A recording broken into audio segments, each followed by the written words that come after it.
নমস্কার। যুক্তি তর্ক সঙ্গে অর্কই আপনাদের স্বাগত। আপনাদের সঙ্গে আমি অর্কপ্রভ সরকার।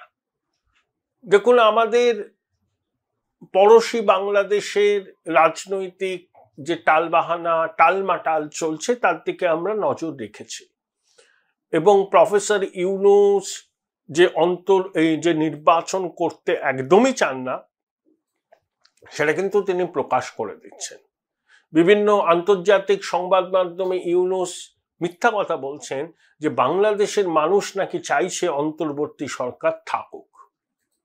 ইউনূস বিদেশি সংবাদ মাধ্যমে ভোলে ভালা চেহারায় হাজির হয়ে নানা রকম কথা বলে বিশ্বের মানুষকে বিভ্রান্ত করেন, কিন্তু বাংলাদেশের যা পরিস্থিতি তাতে সবাই জানেন ইউনূস হয় কিছু জানেন না বা জেনেও একেবারে নির্জলা মিথ্যা কথা বলছেন। উনি তো আন্তর্জাতিক খ্যাতিসম্পন্ন বাটপার, আর এই ধরনের লোক দেহত্যাগ করার আগে পদত্যাগ করে না। যে লোক গ্রামীণ ব্যাংকের ম্যানেজিং ডিরেক্টরের পদ ছাড়তে চায় না, 60 বছর বয়স হচ্ছে, অবসর নেওয়ার সময় বাংলাদেশের আইন অনুযায়ী 71 বছর পর্যন্ত ছিলেন, তারপর আদালতের নির্দেশে বাধ্য হয়েছিলেন ছাড়তে।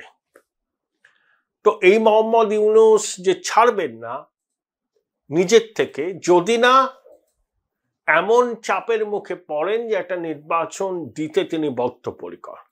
তিনি জানেন তিনি নির্বাচন দিলে তিনি আর ক্ষমতায় থাকতে পারবেন না, কারণ তারই দল জাতীয় নাগরিক পার্টির শোচনীয় ফল হবে, বিএনপি ভালো ফল করবে। আর বিএনপি ক্ষমতায় আসলে ডক্টর ইউনূসকে রাষ্ট্রপতি করবে না, বিএনপি তাদের মনোনীত কাউকে হয়তো রাষ্ট্রপতি পদে বসাবে। আবার আওয়ামী লীগকে নির্বাচনে অংশগ্রহণ করতে দিতে হবে, অন্তর্ভুক্তিমূলক নির্বাচন। এটা পশ্চিমী দুনিয়ার সঙ্গে ভারতেরও দাবি এবং সেনাবাহিনী এই মতের শরিক। আমার ধারণা ওয়াকারুজ্জামান কয়েকদিনের মধ্যেই ইউনূসকে একদম বলবেন যে 7 দিনের মধ্যে আপনি নির্বাচনের চূড়ান্ত দিনক্ষণ ঘোষণা করুন। যা খবর আমি পাচ্ছি যে ইউনূসের এই টালবাহানা সেনাপ্রধান আর বরদাস্ত করবেন না। মে মাস পড়ে গেছে, নির্বাচন করতে গেলে কি করতে হয়? ভোটার তালিকা নির্ভুল, নিরাপত্তার বজ্র আঁটুনি, যাতে প্রত্যেক বাংলাদেশের মানুষ তাদের গণতান্ত্রিক অধিকার প্রয়োগ করতে পারে। হাসিনার সরকারের বিরুদ্ধে অভিযোগ কি ছিল? তারা নির্বাচনকে প্রহসনে পরিণত করেছিল, প্রধান বিরোধী দল বিএনপি ভোটে অংশ নেয়নি, সেই জন্য এই নির্বাচন নিয়ে আন্তর্জাতিক মহলেও প্রশ্ন ছিল। তা সেই রকম নির্বাচন তো আর কেউ চায় না। এখন নির্বাচন হবে অন্তর্ভুক্তিমূলক, সবার অংশগ্রহণ নিশ্চিত করার মধ্যে দিয়ে। কিন্তু ইউনূস চাইছে না। ইউনূস চাইছে যে আরো অন্তত বছর 4 ক্ষমতায় থাকতে, অর্থাৎ 2024 জানুয়ারি মাসে বাংলাদেশে ভোট হয়েছিল, আওয়ামী লীগ ক্ষমতায় এসেছিল, সেই সরকারের মেয়াদ শেষ হবে 2029 সালে। ততদিন পর্যন্ত ইউনূস ক্ষমতায় থাকতে চান। দেখুন, একটা দুষ্ট চতুষ্টয় আছে বাংলাদেশে। একজন হচ্ছেন ব্রাহ্মণ পীর পিনাকি ভট্টাচার্য, 2 নম্বর হচ্ছেন ফারাদ মাজাহার, এখন ধর্মগুরু হয়েছেন, আগে ছিলেন কমিউনিস্ট, এখন তিনি মনে করেন ধর্মনিরপেক্ষতা হচ্ছে গলায় জড়ানো বিষধর সাপের মতো। 3 নম্বর হচ্ছেন জামাতের আমির ডক্টর শফিকুর রহমান, 4 নম্বর হচ্ছেন ইউনূস নিজে। এই ব্রাহ্মণ পীর প্রপোজাল দিয়েছে যে মুখ্য উপদেষ্টা ডক্টর ইউনূস থাকুক, ডেপুটি হন বিএনপির তারেক রহমান। এখন বিএনপি এই ধরনের ফর্মুলা মানবে কেন? নির্বাচন হলে তারা জিতবে, ক্ষমতায় আসবে। আওয়ামী লীগ তো ছন্ন ছাড়া, আওয়ামী লীগ প্রতিদ্বন্দ্বিতা করলেও এবার বিএনপির ক্ষমতায় আসার সম্ভাবনা বেশি। আমি প্রতিদ্বন্দ্বিতা করলেও বললাম কেন, যে কোন ফর্মে আওয়ামী লীগ প্রতিদ্বন্দ্বিতা করবে সেটা তো এখনো ফাইনাল নয়। রিফাইন্ড আওয়ামী লীগ নাকি শেখ হাসিনা যে আওয়ামী লীগ করেছেন সেই আওয়ামী লীগ, এটা বাংলাদেশের অভ্যন্তরীণ বিষয়। আমরা চাই নির্বাচিত সরকার, সেই সরকারের সঙ্গে একটা পূর্ণ সম্পর্ক আমাদের তৈরি হবে। উই ক্যানট চেঞ্জ আওয়ার নেবার। সে আওয়ামী লীগ আসুক, বিএনপি আসুক, এটা আমাদের বিবেচ্য নয়। যেই আসুক তাদের সঙ্গে সম্পর্ক আমাদের হবে, কারণ আমাদের 4000 কিলোমিটার দীর্ঘ সীমান্ত আছে। পাকিস্তানের সঙ্গে যখন চরম উত্তেজনা, কার্যত লাইন অফ কন্ট্রোলে বারবার ভায়োলেট করছে পাকিস্তান সেনা, আমাদের director general of military operation তার কাউন্টার পার্টির সাথে কথা বলেছেন এগুলো বন্ধ করতে হবে, এবং প্রতি সপ্তাহে দুদেশের ডিজিএমও হটলাইনে কথা বলেন। এর মধ্যে নতুনত্ব কিছু নেই, কিন্তু যেভাবে 22 এপ্রিলের পর পাক বাহিনী নিয়ন্ত্রণ রেখার ওপার থেকে গুলি চালিয়েছে, তাতে ভারত সরকার তাদের আপত্তি জানিয়েছে এবং ভারত সরকারও রিটালিয়েট করেছে। এই যখন আবহ, ঠিক তখনই বাংলাদেশের এক অবসরপ্রাপ্ত মেজর জেনারেল ফজলুর রহমান তার নাম, তিনি হুমকি দিয়েছেন ভারত যখন তার পশ্চিম প্রান্তে পাকিস্তানকে নিয়ে ব্যস্ত, এই সুযোগে ভারতের উত্তর পূর্বকে দখল করে নেওয়া হোক। আমি স্পর্ধাগুলো দেখে চমকে যাই। এগুলো কি নিছকই প্রচার পাওয়ার কৌশল, নাকি অন্য কোনো পরিকল্পনা আছে? মেজর জেনারেল বাংলাদেশ আর্মির অবসরপ্রাপ্ত তো এলি তেলি গঙ্গা তেলি নয়, শুধু প্রচার মাধ্যমে আসবার জন্য করেছেন এটাও আমার মনে হয় না। একটা চক্রান্ত তো আছে, কারণ ইউনূসের প্রধান সহকারী মাহফুজ আলম ভারতের উত্তর পূর্ব পশ্চিমবঙ্গ আসামের একটা অংশ নিয়ে নতুন বাংলাদেশের মানচিত্র তৈরি করেছিলেন না, বলেছিলেন না নতুন বন্দোবস্ত নতুন মানচিত্র না হলে বাংলাদেশের অস্তিত্বই বিপন্ন হবে। এগুলো কিন্তু সেই কি বলবো, তারই অনুরণন, তারই প্রতিধ্বনি। আমি ভাবছি যে স্পর্ধাগুলো কি, এভাবে হুমকি, হ্যাঁ, যে উত্তর পূর্বকে দখল করে নেব, সেভেন সিস্টারকে দখল করে নেব। আরে ভারতের সামরিক ক্ষমতা সম্পর্কে কোনো ধারণা আছে? আমরা বাংলাদেশ দখল করতে আমাদের 6 ঘন্টা লাগবে না, 6 ঘন্টা ম্যাক্সিমাম। কিচ্ছু করতে পারবে না বাংলাদেশের সেনা, কারণ বাংলাদেশের সেনা কোনোদিন ওয়ারফেয়ারে যুক্ত হয়নি, জানি না যুদ্ধ কি করে করতে হয়। তবে আমরা যুদ্ধবাজ দেশ নয়, প্রত্যেক দেশের সার্বভৌমত্বকে আমরা সম্মান করি, কিন্তু বাংলাদেশের মাটি থেকে যখন অবসরপ্রাপ্ত মেজর জেনারেল এরকম পোস্ট করছেন সমাজ মাধ্যমে, ইউনূসের অন্তর্বর্তী সরকার প্রতিবাদ জানিয়েছেন, ঠিক আছে, কিন্তু শফিকুল আলম ইউনূসের প্রেস সচিব একবারে মিথ্যাবাদী লোক।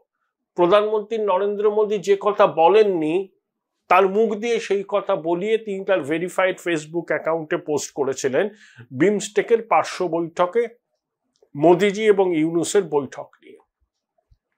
সুতরাং ওর বক্তব্যকে কোনো গুরুত্ব দেওয়ার দরকারই নেই।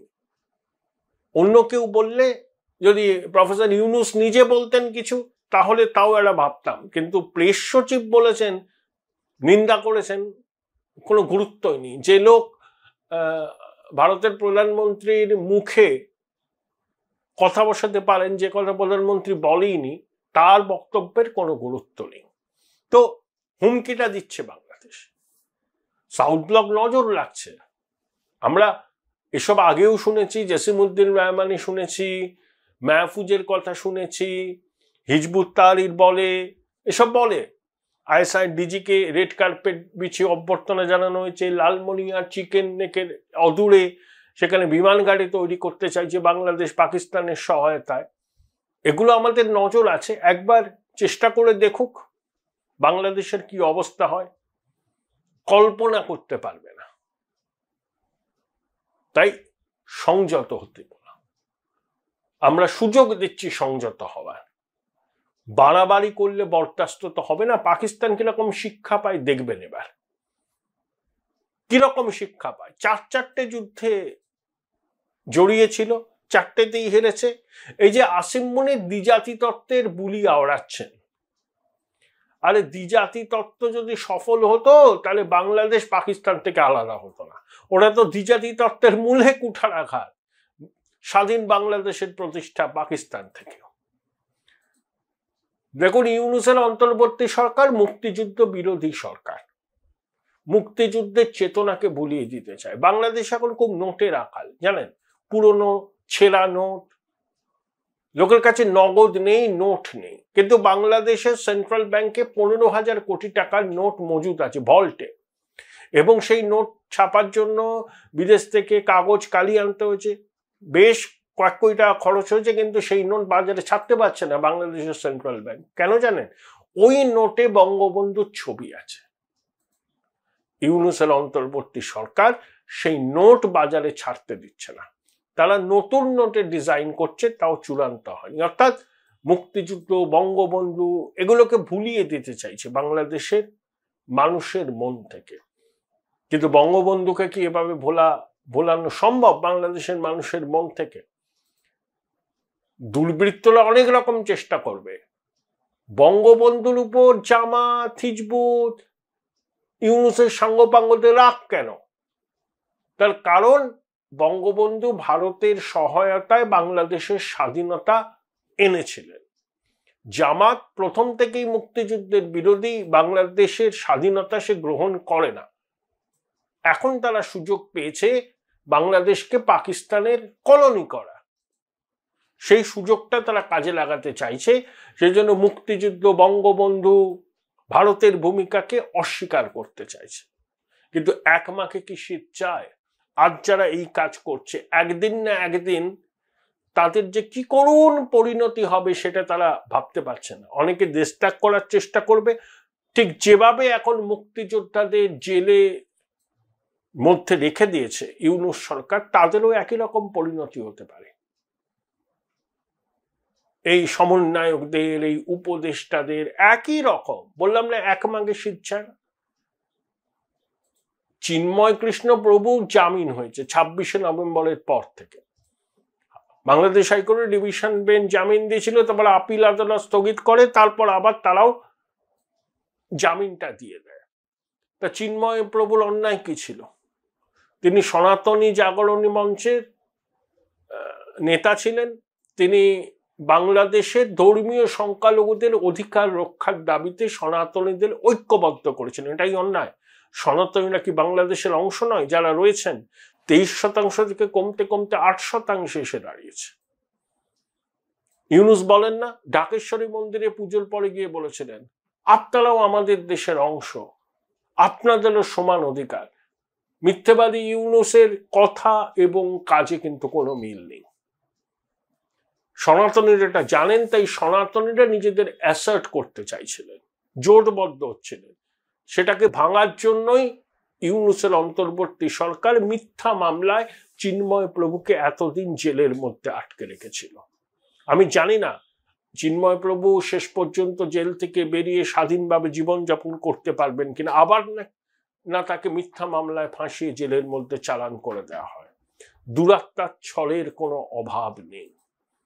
কিন্তু যেভাবে একজন মেজর জেনারেল প্রাক্তন হুমকি দিচ্ছেন, এই প্রেক্ষিতে যখন পাকিস্তানের সঙ্গে আমাদের চূড়ান্ত টানাপোড়েন সম্পর্কে এই সময়ে বেছে নিয়েছেন এই মেজর জেনারেল অবসরপ্রাপ্ত, খুব হালকা করে দেখা উচিত হবে না ভারতের establishment. Join Indian Institute of Hotel Management now. Right choice, right decision. কারণ যে কোনো মুহূর্তে জঙ্গি জিহাদিরা হামলা চালাতে পারে বাংলাদেশের মাটিকে ব্যবহার করে। আমাদের স্বরাষ্ট্র সচিব এই ভারত বাংলাদেশ সীমান্তের নিরাপত্তা খতিয়ে দেখতে আসছেন, সবার সঙ্গে কথা বলবেন এবং সাধারণ মানুষকেও তৈরি থাকতে হবে। দেখতে হবে এলাকায় কোনো অচেনা লোক এসেছে কিনা, তার অ্যাক্টিভিটি কি হতে পারে। সে আনসার আল্লাহ বাংলা স্লিপার সেলের সদস্য এখানে রিক্রুটমেন্ট করছে, খুব সতর্ক থাকতে হবে। এবার একটা অন্য বিষয় বলে এই প্রতিবেদন শেষ করব। দিলীপ ঘোষ দীঘায় জগন্নাথ মন্দিরের উদ্বোধনে মুখ্যমন্ত্রীর আমন্ত্রণে সাড়া দিয়ে গেছিলেন, তা নিয়ে বঙ্গ বিজেপিতে তোলপাড়। সুকান্ত মজুমদার বলেছেন যে এতে পার্টি অনুমোদন করে না। শুভেন্দুবাবু দিলীপ বাবুর নাম করে কিছু বলেননি, তিনি বলেছেন শুধুমাত্র মুখ্যমন্ত্রীর কথার জবাব দেবেন। সৌমিত্র খান বলেছেন যে দিলীপ বাবু আগে ত্যাগী ছিলেন, এখন ভোগী হয়ে গেছেন। দিলীপ বাবু ওই তার চিরাচরিত উপায়ে তার বক্তব্য জানিয়েছেন, বলেছেন যে তৃণমূলের উচ্ছিষ্ট খেয়ে এসে যারা বিজেপিতে এসছে তারা বিজেপির আদর্শ জানে না। দেখুন, দিলীপ বাবু আজকে ব্যক্তিগত সম্পর্ক, সৌহার্দ্যের কথা বলছেন, খুব ভালো কথা। আমি তো প্রথম থেকেই বলি রাজনীতিতে শত্রু হয় না, প্রতিপক্ষ। কিন্তু মমতা বন্দ্যোপাধ্যায় ক্ষমতায় আসার পর তার দলের মন্ত্রীরা কি বলেছিলেন, চায়ের দোকানে সিপিএম থাকলে বসবেন না, সিপিএম কেউটে সাপের মতো, সিপিএম এর পরিবারে মেয়ের বিয়ে দেবেন না। সেখান থেকে ভিশিয়েট করতে শুরু করে। আজকে তৃণমূল মনে করে বিজেপি তার শত্রু, বিজেপি মনে করে তৃণমূল তার শত্রু। রাজনীতিতে শত্রু হয় না, প্রতিপক্ষ হয়। এই যে শিবরাজ সিং চৌহানের ছেলের বিয়েতে রাহুল গান্ধী গেলেন, সে ছবি দেখলাম তো, শিবরাজ উষ্ণ অভ্যর্থনা জানাচ্ছেন রাহুলকে। এই যে প্রিয়াঙ্কা গান্ধী দেখা করলেন অমিত শাহের সঙ্গে, বিরোধ থাকতে পারে কিন্তু ব্যক্তিগত সম্পর্ক, সামাজিক অনুষ্ঠানে যোগ দিতে তো অসুবিধা নেই। কিন্তু তৃণমূলের জন্যই এই পরিস্থিতি এখানে বিষিয়ে গেছে। তাই দিলীপ বাবু গেছেন, ঠিক আছে, কিন্তু বর্তমান পরিস্থিতিতে তিনি না গেলে এসব বিতর্ক হতোই না। দেখুন, তৃণমূল চাইছে দিলীপ বাবুকে সামনে রেখে শুভেন্দু অধিকারীকে বিব্রত করতে। পরিষ্কার, শুভেন্দু এবং দিলীপ বাবুর সম্পর্ক মোটেই মধুর নয়। তাও সম্পর্ক মেরামতের উদ্যোগ নেওয়া হয়েছিল বিজেপির কেন্দ্রীয় নেতৃত্বের হস্তক্ষেপে, কিন্তু আবার সম্পর্কটা বিগড়ে গেছে। সোজা কথা সোজাভাবে বলা ভালো। দিলীপ বাবু বলেছেন তিনি বিজেপিতেই থাকবেন, খুব ভালো কথা, তার সিদ্ধান্ত। তিনি 42 বছর সঙ্গ বিজেপির জন্য দিয়েছেন, এটাও সত্যি। কিন্তু ওই রাজনীতি সম্ভাব্যতার শিল্প, তিনি কোণঠাসা আছেন দলে, ঠিক আছে।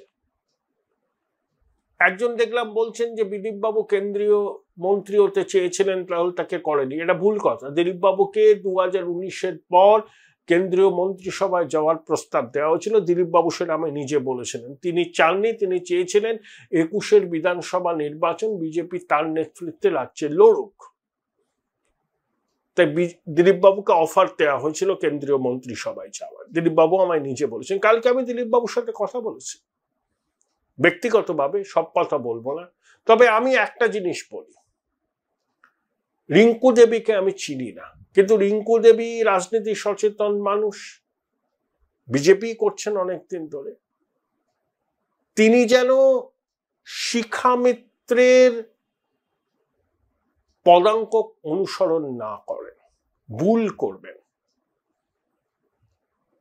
শিখা মিত্রের জন্যই ছোড়দাকে চরম খেসারত দিতে হয়েছিল। 2008 সালে ছোড়দা যখন কংগ্রেস ছেড়ে তৃণমূলে গেলেন, যারা অনুঘটকের কাজ করছিল তাদেরকেই আবার সামনে দেখছি দিলীপ বাবুর সঙ্গে তাদের খুব মাখামাখি। তাদেরই একজন তো ফাঁস করে দিলেন দিলীপ বাবুর বিয়ের খবর। তাকে আবার দেখলাম জগন্নাথ মন্দিরে। রিঙ্কু দেবীকে বলবো, আমি তাকে চিনি না, যে শিখা মিত্রের পদাঙ্ক অনুসরণ করবেন না, শিখা মিত্র সিনড্রোমেও আক্রান্ত হবেন না, ব্যাস এইটুকুই। বাকিটা আপনাদের ব্যাপার, কে কোন দল করবে, কি রাজনীতি করবে, সেটা তাদের ব্যাপার। কিন্তু হাতের কাছে উদাহরণ আছে তো ছোড়দার। 2008-এর সোমেন মিত্র আর 2014 সোমেন মিত্র কোথায় ছিলেন, কোথায় গেলেন? একটা ভুল সিদ্ধান্তের জন্য, যে সিদ্ধান্ত তিনি চাপে পড়ে নিয়েছিলেন, সহধর্মিনীর চাপে, এটা সবাই জানে। তাই বললাম, শিখা মিত্র সিনড্রোমে আক্রান্ত না হলেই ভালো হবে। সেটা দিলীপ বাবুর রাজনৈতিক কেরিয়ারের পক্ষেও শুভ হবে।